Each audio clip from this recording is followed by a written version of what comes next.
Hey guys, it's Candace here, and I am going to be going over a few things with you over the next couple days. I'm going to be posting some different videos on making you think on different reasons why you may not be able to lose weight. And because we're in this time we're in right now, and craziness is happening in our world, we have nothing better to do than to really try to take care of ourselves. Health is number one right now, right? So if weight loss has been something that you have tried and failed again, it may be something underlying that, or something that you're doing that may be part of the problem why you can't get those stubborn pounds off. So I'm going to help bring that to light today. We're going to talk about hormonal imbalance and why that can be part of your problem, or why it could be. So ladies, this is just for my ladies. We function on a 28-day cycle. Now, some of us function on a much longer cycle if we don't have our periods regularly. Some of us are super regular, and some of us are super not. We bleed every couple of days or weeks or whatever. And all of that, if we're not 100% regular, that's a pretty surefire sign that we have a hormonal imbalance. Other things that can indicate that are simply if you have mood swings, really bad PMS symptoms like cramping, fatigue. It's not to say that those things aren't supposed to happen, but if they're at some extreme, then that's some sort of imbalance that you're suffering from.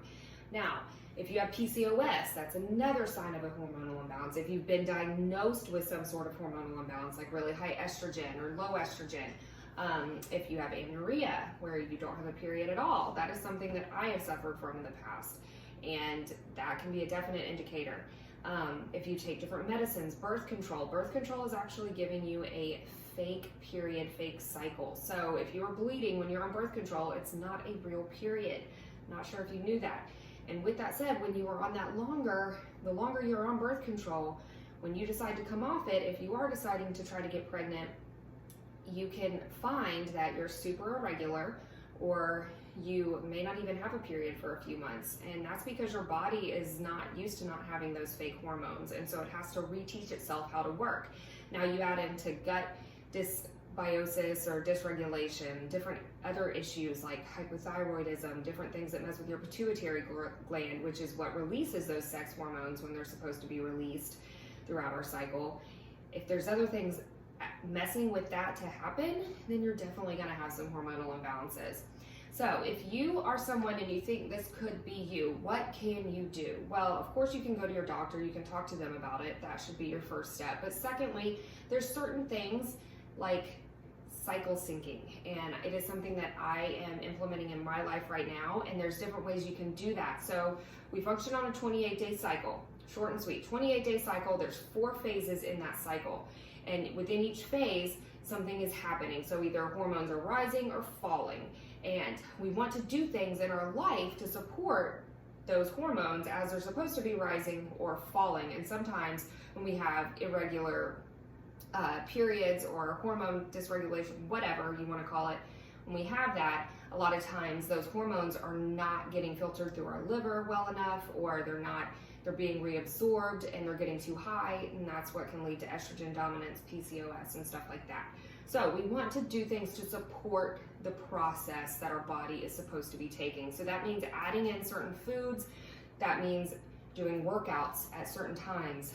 Like more intense workouts should be done at the first half of your cycle versus the second, because you have more energy and your body is revving up, the hormones are rising, so that's a good time to work harder. It's proven that you can gain more lean muscle and burn more fat in the first half than in the second half, when your body is trying to release a lot, and in a sense it's already stressed out. So if you're adding more stress to that, like I've talked about before in other ways, stress can be a bad thing and it can mess with our metabolism.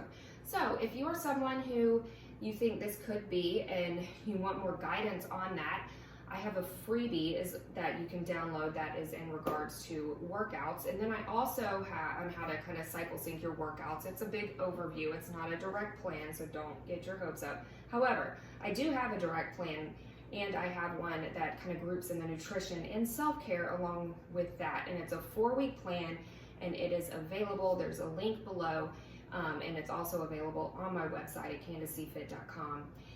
I would love for you to take part of it. You can save $10 off of it, with code CHANGEUP. It's 4 weeks. Code CHANGEUP will save you $10. But simple things you can do right now is just try to track and pay attention to your cycle. So try to pay attention if certain times of the month are you more productive than others. There you go, there's a sign. Do you have more energy at certain times of the month than others? There's another sign. So there's always something you can do, and right now is a great time to kind of self-reflect because you have more time on your hands. It's inevitable. We can't go anywhere and do much. So why not take advantage of this time and analyze yourself from the inside out and really try to take that step in getting healthier. And it may be the reason why you haven't been able to lose some stubborn pounds. So I hope this helped you today. Stay tuned. I'm going to be talking about some other things from inflammation to workouts and how you're doing your workouts. More to come this week. So hope you enjoyed it. Have a great night. Catch you later.